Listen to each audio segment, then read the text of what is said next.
नमस्कार विद्यार्थियों, मैं संजय रॉयल स्वागत करता हूं इन स्पेशल ई लर्निंग क्लासेस में आपका।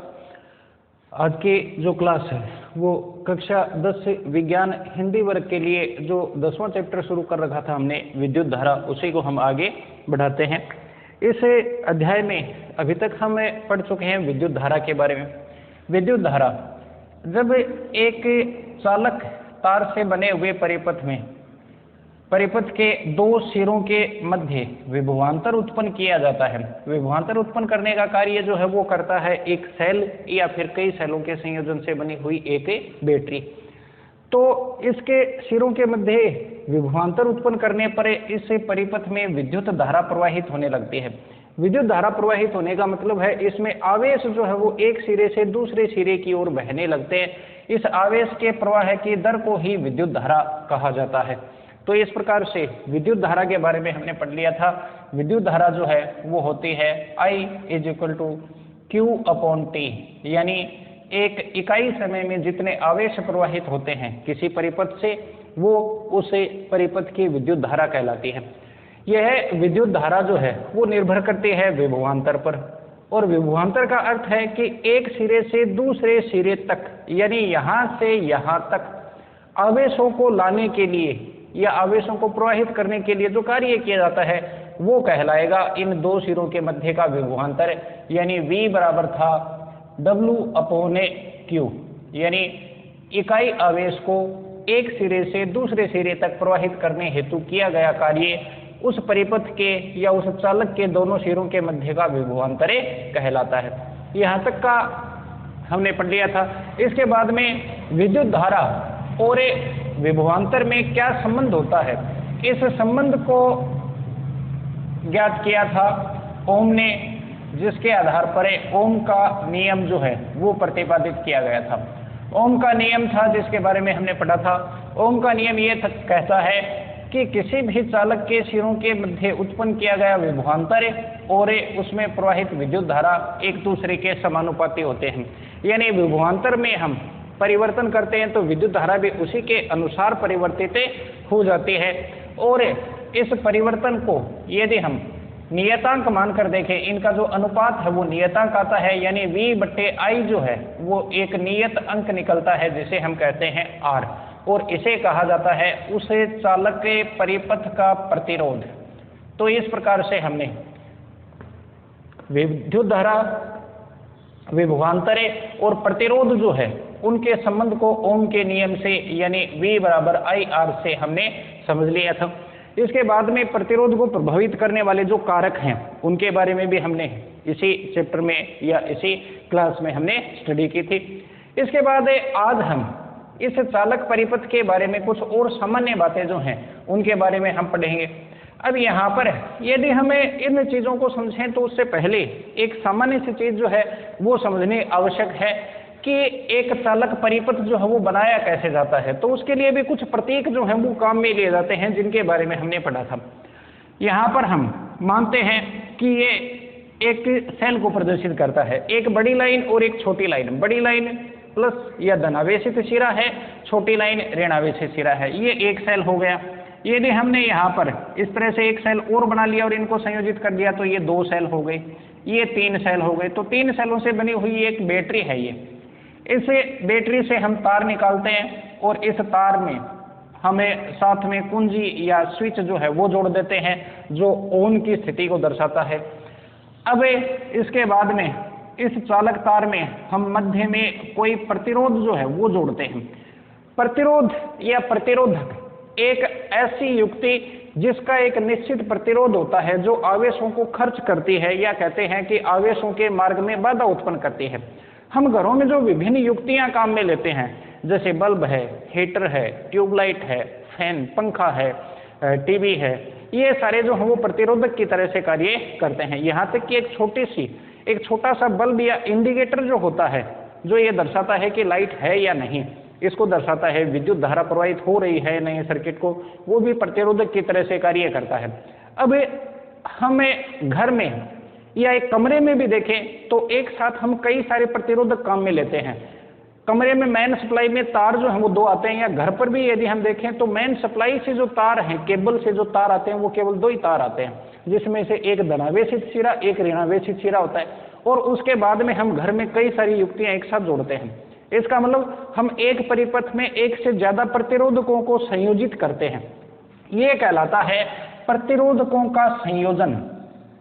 तो आज हमें प्रतिरोधक का या प्रतिरोधकों का संयोजन जो है उसके बारे में पढ़ेंगे, यानी एक से ज्यादा प्रतिरोधक एक साथ परिपथ में किस प्रकार से जोड़े जाते हैं, इसे कहा जाएगा प्रतिरोधकों का संयोजन।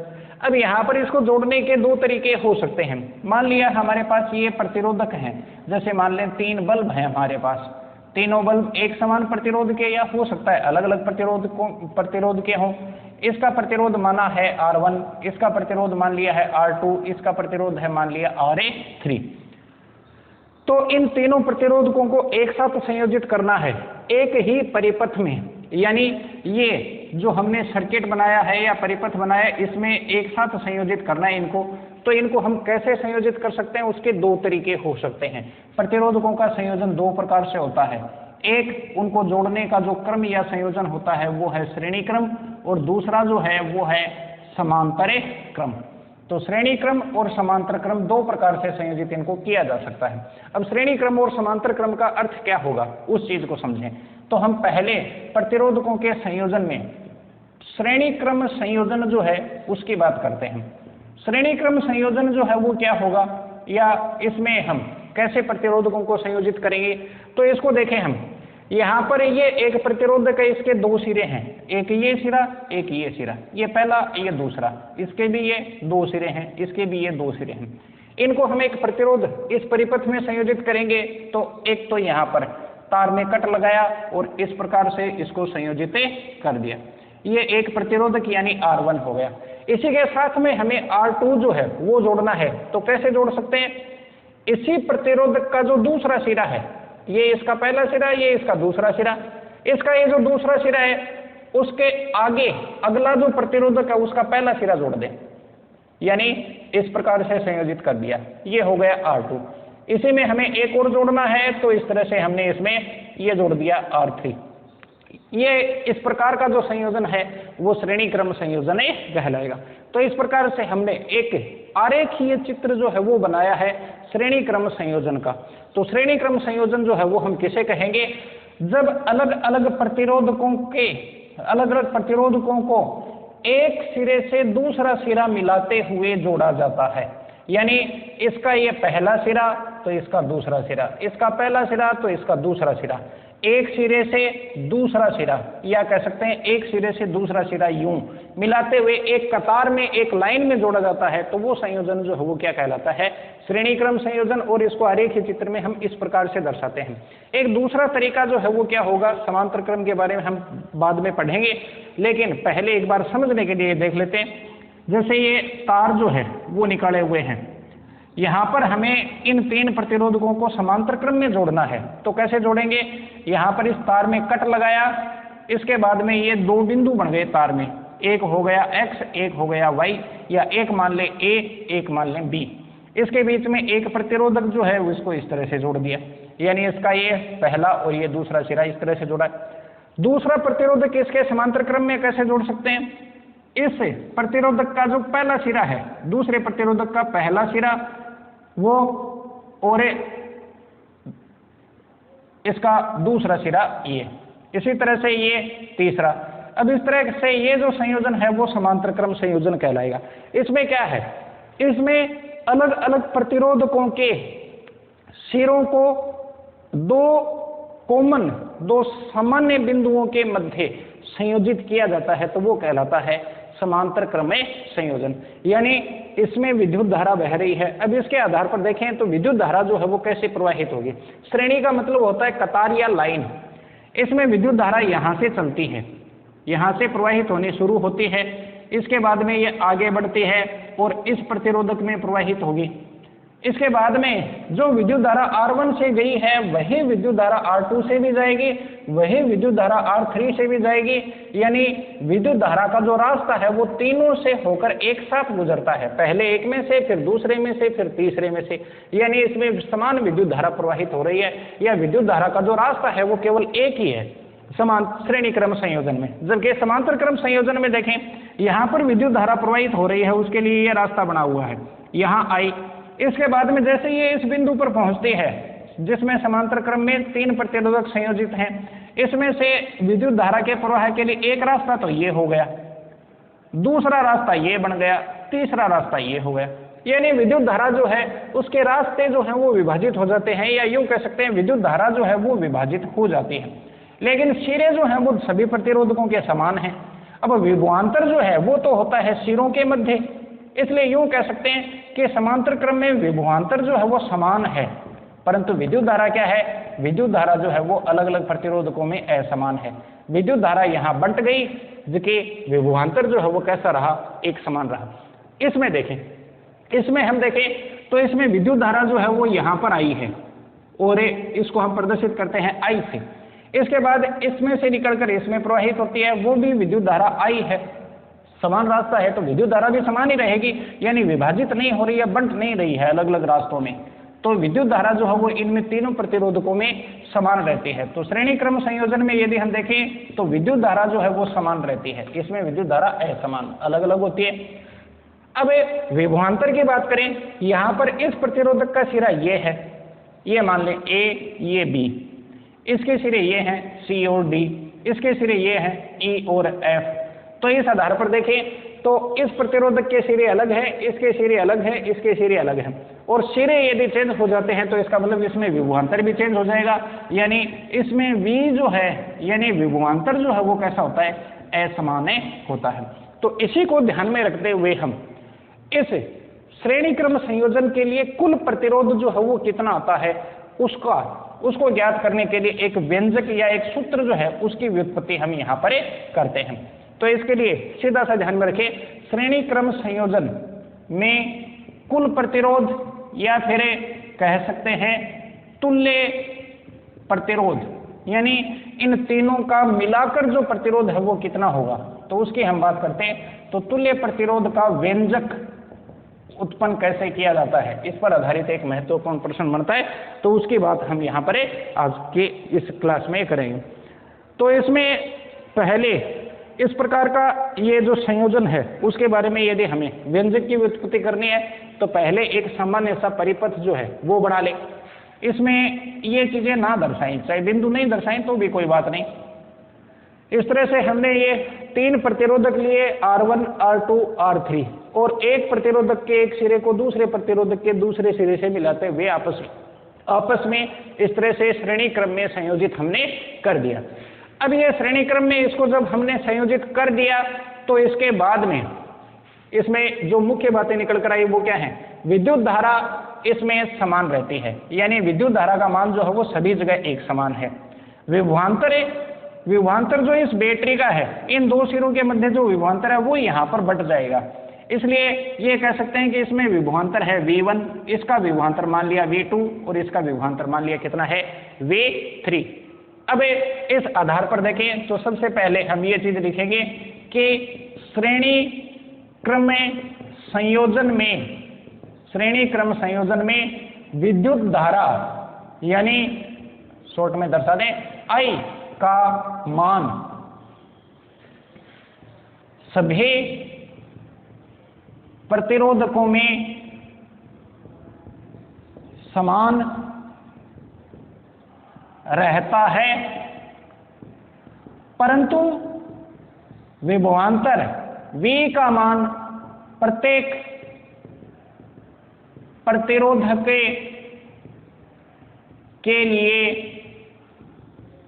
भिन्न भिन्न होता है, यानी इसका विभवांतर V1, इसका V2, V3, लेकिन इन तीनों प्रतिरोधकों का कुल विभवांतर जो है यानी V1, V2, V3 इन तीनों का कुल विभवांतर जो है वो मिलाकर किसके बराबर होगा, जितना विभवांतर हम इस बैटरी के द्वारा उत्पन्न कर रहे हैं, यानी इस पूरे परिपथ का कुल विभवांतर V जो है वो इन सभी प्रतिरोधकों के विभवांतरों के योग के बराबर होता है।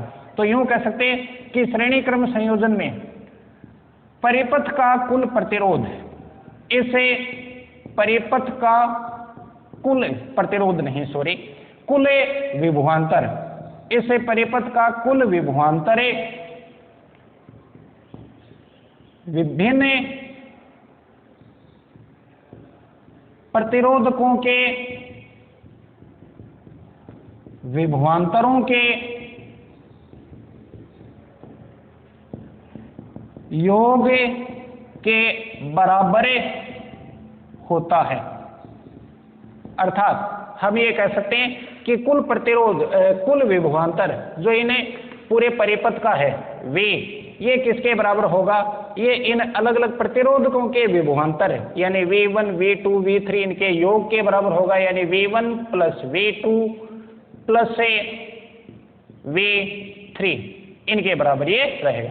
ये हमारे पास आ गया समीकरण संख्या 1, पहला समीकरण आ गया। अब यहां पर हम बात करते हैं इन अलग अलग प्रतिरोधकों के विभवांतरों के बारे में।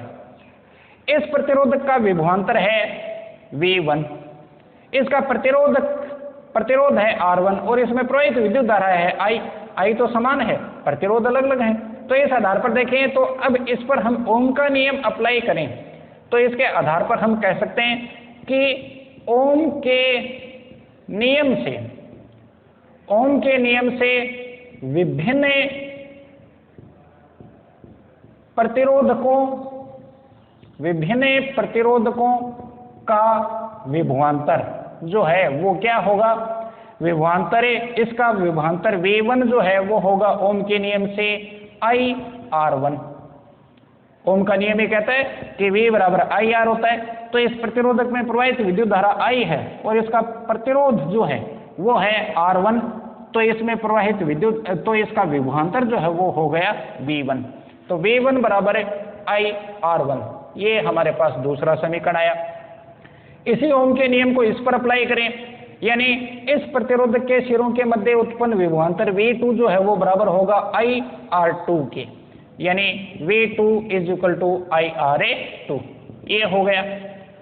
V3 जो है इस पर अप्लाई करें तो इसका जो विभवांतर है, इसके सिरों के मध्य उत्पन्न विभवांतर है वो इसमें प्रवाहित विद्युत धारा और इसके प्रतिरोध के गुणनफल के बराबर यानी IR3 के बराबर होगा। ये हो गया समीकरण नंबर 4।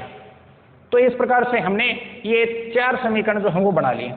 अब यदि हम ओम का नियम अप्लाई करें पूरे परिपथ पर, तो ओम के नियम से पूरे परिपथ का या संपूर्ण परिपथ का विभवांतर जो है वो किसके बराबर होगा, इस पूरे परिपथ का विभवांतर यानी V जो है वो बराबर होगा इस पूरे परिपथ में प्रवाहित विद्युत धारा जो है I, और इस पूरे परिपथ का कुल प्रतिरोध, इन तीनों का मिलाकर जो प्रतिरोध है उसके बराबर होगा। अब मिलाकर प्रतिरोध है कितना, यानी तुल्य प्रतिरोध है कितना, वो तो हमें ज्ञात करना है। हमें ज्ञात नहीं है तो मान लेते हैं कि इन तीनों का मिलाकर कुल प्रतिरोध जो है वो है R, या फिर कई बार इसको हम RS से भी दर्शा सकते हैं। सीरीज, 2 तरह के संयोजन होते हैं, एक सीरीज कॉम्बिनेशन होता है, एक पैरेलल कॉम्बिनेशन होता है। सीरीज कॉम्बिनेशन यानी श्रेणी क्रम संयोजन, पैरेलल कॉम्बिनेशन यानी पार्श्व क्रम संयोजन। तो सीरीज के लिए यहाँ पर RS जो है वो दिखा दिया। तो इस आधार पर हम कह सकते हैं कि पूरे परिपथ का विभवांतर कितना होगा, यदि परिपथ का कुल प्रतिरोध या तुल्य प्रतिरोध RS हो, तो उस स्थिति में V बराबर होगा इस पूरे परिपथ का विभवांतर होगा पूरे परिपथ में प्रवाहित विद्युत धारा गुणा पूरे परिपथ का कुल प्रतिरोध। V बराबर IRS, IR से भी दर्शा सकते हैं, IRS से भी दर्शा सकते हैं। यह हो गया हमारे पास समीकरण संख्या 5। अब इसके बाद में देखें समीकरण संख्या 1 जो है, समीकरण 1 में समीकरण 2, 3, 4 व 5 का मान रखने पर हमें इन चारों का मान जो है वो इसमें रख दें तो उस स्थिति में हमारे पास क्या प्राप्त होगा, यानी v जो है इस v के स्थान पर हम रख सकते हैं समीकरण 5 का ये IRS, तो v लिख दें या IRS लिख दें, बात तो एक ही है क्योंकि दोनों बराबर हैं। अब इस v1 की जगह पर क्या ले सकते हैं, IR1, v2 की जगह हम लिख सकते हैं, इस v2 की जगह लिख सकते हैं IR2, v3 की जगह हम लिख सकते हैं IR3। अब इसको सोल्व कर लें या इसको हल कर लें। इसमें ये IRS इस तरह से है, इसमें ये तीन जो राशियां या तीन जो व्यंजक हैं इसमें से I जो है वो तीनों में कॉमन है, तो I को हमने कॉमन ले लिया, हमारे पास आया R1, जो कॉमन नहीं है वो ब्रैकेट में लिख दिए, R1 plus R2 plus RA3, ये समीकरण है। अब इसमें से ये I और I ये दोनों तरफ समान पद है, तो समान पद होने के कारण से ये आपस में कट जाएंगे और हमारे पास बचेगा RS, यानी परिपथ का कुल प्रतिरोध RS जो है वो बराबर होगा पहले प्रतिरोधक के प्रतिरोध, दूसरे प्रतिरोधक का प्रतिरोध और तीसरे प्रतिरोधक का प्रतिरोध, इनके योग के बराबर होगा। ये आ गया श्रेणी क्रम संयोजन के लिए तुल्य प्रतिरोध का व्यंजक जो इस सूत्र के रूप में आया, यानी श्रेणी क्रम संयोजन के लिए परिपथ का कुल प्रतिरोध जो है वो किसके बराबर होता है, R1, R2, R3। तीन प्रतिरोधक जुड़े हुए हैं तो उन तीनों का प्रतिरोधक जोड़ दें, उतना ही कुल प्रतिरोध आएगा। दो जुड़े हैं तो दो को जोड़ दें, 5 जुड़े हैं तो 5 को जोड़ दें, 100 जुड़े हैं तो 100 को जोड़ दें। अब यदि मान लें यहाँ पर ये सभी प्रतिरोधक जो हैं वो समान प्रतिरोध वाले हैं, जैसे ये भी 2 ओम का, ये भी 2 ओम का, ये भी 2 ओम का, तो कितना हो जाएगा 2 + 2 + 2 यानी 6 या 2 × 3 इनकी जो संख्या है वो। तो मान लिया यदि ये है चीज ध्यान में रखें, यदि सभी प्रतिरोधक श्रेणी क्रम में सभी प्रतिरोधक जो समान प्रतिरोध के हैं या समान प्रतिरोध वाले हैं और श्रेणी क्रम में संयोजित हैं, तो उस स्थिति में देखें कुल प्रतिरोध RS बराबर है R1, R2, R3 और ये तीनों बराबर ही हैं, तो इसका मतलब है इस स्थिति में हम कह सकते हैं कि R × 3, 4 हैं तो 4, यानी प्रतिरोधकों की जो कुल संख्या है उससे हम गुणा कर दें इसको, या कह सकते हैं NR, इसके बराबर ये हो जाएगा। तो कुल प्रतिरोध ये एक सूत्र ये भी बनता है, लेकिन ये सूत्र तभी अप्लाई होगा जब सभी प्रतिरोधक जो हैं वो समान प्रतिरोध वाले हैं, ठीक है। तो इस स्थिति में ये कुल प्रतिरोध जो है वो हमने निकाल लिया। अब इस पर आधारित इस पाठ में जो मुख्य चीजें बनते हैं वो हैं इस पर आधारित पूछे जाने वाले जो आंकिक प्रश्न हैं वो, जैसे एक उदाहरण जो है उसे उदाहरण को हम यहाँ पर देखते हैं तो उससे ये चीज जो हमने समझी है ये थोड़ी सी क्लियर हो जाएगी। एक उदाहरण अपनी बुक में दिया हुआ है उसके अनुसार देखें, उसमें उस उदाहरण में प्रश्न ये दिया हुआ है या प्रश्न ये पूछा हुआ है कि 3 प्रतिरोधक हैं जो है 3 ओम के, 4 ओम के और 5 ओम के, आर जोइंग जो जुड़े हुए हैं श्रेणी क्रम में एक परिपथ में। इस परिपथ को हमने एक बैटरी से जोड़ रखा है जिसका विभवांतर जो है वो है 6 वोल्ट। तो इसमें ज्ञात करने हैं हमें करंट या विद्युत धारा जो प्रवाहित होती है प्रत्येक परिपथ प्रतिरोधक में और प्रत्येक प्रतिरोधक के मध्य जो विभवांतर है वो। तो इसके अनुसार देखें तो हमारे पास जो दिया हुआ है या दिया हुआ मान जो है वो क्या दे रखा है उसको देखें। दिया हुआ है हमारे पास 3 प्रतिरोधक हैं, R1 जो है वो है 3 ओम का, R2 जो है वो है 4 ओम का और R3 जो है वो है 5 ओम का, और एक विभवांतर V जो है वो कितना है 6 वोल्ट या 6V, इससे हमें दिखा सकते हैं। अब इसके लिए श्रेणी क्रम संयोजन में इनको जोड़ा गया है, तो उसके लिए एक सामान्य सा परिपथ आरेख जो है वो बना लेते हैं। ये एक प्रतिरोधक, ये दूसरा प्रतिरोधक, ये तीसरा प्रतिरोधक, ये है 3 ओम का, ये है 4 ओम का, ये है 5 ओम का। इनको एक बैटरी से जोड़ रखा है, जो बैटरी जुड़ी हुई है वो है 6 वोल्ट की, और ये इस प्रकार से ये संयोजित है। हमें ज्ञात करनी है इस परिपथ में प्रवाहित विद्युत धारा यानी I। अब ये चीज ध्यान में रखें कि इस पूरे परिपथ में प्रवाहित विद्युत धारा जो है वही इन प्रतिरोधकों में प्रवाहित विद्युत धारा होगी। तो विद्युत धारा तो समान बहती है, तो इस पूरे परिपथ की विद्युत धारा जो है वही हो जाएगी इस प्रतिरोधकों में प्रवाहित विद्युत धारा। और दूसरी चीज जो है वो ज्ञात करनी है सभी प्रतिरोधकों के सिरों के मध्य उत्पन्न विभवांतर यानी V1, V2 और V3। तो विभवांतर है समान होता है, तो ये प्रत्येक प्रतिरोधक के लिए ज्ञात कर लें।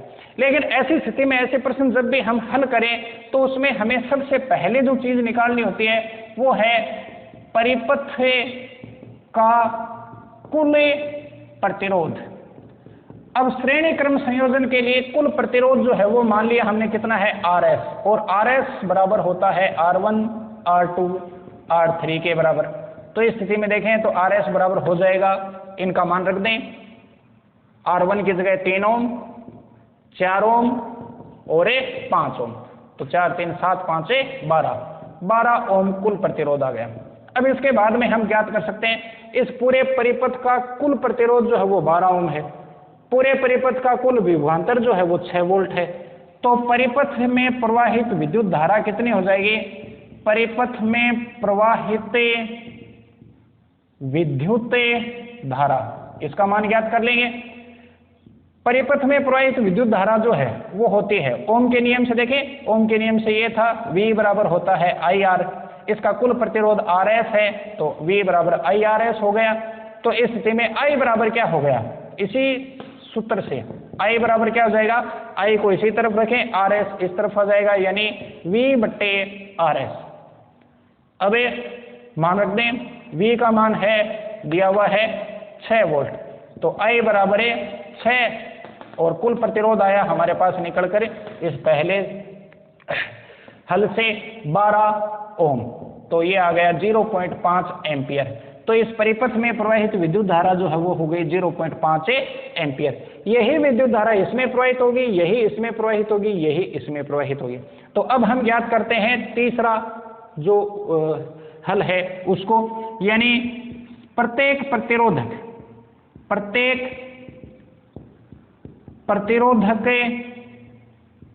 के सिरों के मध्य विभवांतर। तो इस स्थिति में देखें तो इस प्रतिरोधक के सिरों के मध्य उत्पन्न विभवांतर V1, इसके लिए हम सूत्र अप्लाई करें तो हो जाएगा V1 बराबर IR1। I का मान हमारे पास निकल कर आया है 0.5 गुणा R1 का मान है 3, तो ये हो गया 1.5 एम्पियर, सॉरी 1.5 वोल्ट। तो इसका जो वोल्टेज है वो 1.5 हो गया। V2 इसके लिए विभवांतर का मान कितना आएगा? तो वो हो जाएगा IR2 के बराबर। I है 0.5, सभी प्रतिरोधकों में प्रवाहित विद्युत धारा तो समान ही रहेगी, ये चीज ध्यान में रखें। तो R2 का मान है यहाँ पर 4, यानी 0.5 को 4 से गुणा करें तो 2.0 वोल्ट। और V3 बराबर जो है वो हो जाएगा IR3, I 0.5, R3 जो है वो है 5, यानी 2.5 वोल्ट। इस प्रकार से हमारा जो उदाहरण दिया है उसका उत्तर निकल कर आ जाएगा। यदि हम इसकी जांच करना चाहें तो पूरे परिपथ का कुल प्रतिरोध जो है वो बराबर होता है V1, V2, V3 के बराबर। ये भी एक सूत्र था, इसके अनुसार देखें कुल प्रतिरोध है वो कितना है? 6 वोल्ट है। तो ये 6 वोल्ट इन सभी प्रतिरोधकों के सिरों के मध्य जो विभवांतर है उनका योग होना चाहिए, यानी इनका योग होना चाहिए। तो V1 है 1.5, V2 है 2.0 और V3 जो है वो है 2.5। इनको हम जोड़ते हैं तो वो कितना निकल कर आता है? 6 आता है। यानी ये जो हमने किया है वो इस प्रकार से सही हल निकल कर आ गया। तो इस प्रकार से हमने अलग अलग प्रतिरोधकों को यदि हम श्रेणी क्रम में संयोजित करते हैं तो उसके लिए तुल्य प्रतिरोध ज्ञात करने का जो व्यंजक है उसकी व्युत्पत्ति की और उस पर आधारित जो उत्तर प्रश्न वगैरह पूछे जाते हैं उनको कैसे हल किया जाता है एक उदाहरण की सहायता से, उसके बारे में हमने समझा। अगले क्लास में हम पढ़ेंगे समांतर क्रम संयोजन के बारे में। तो आज के लिए इतना ही, धन्यवाद।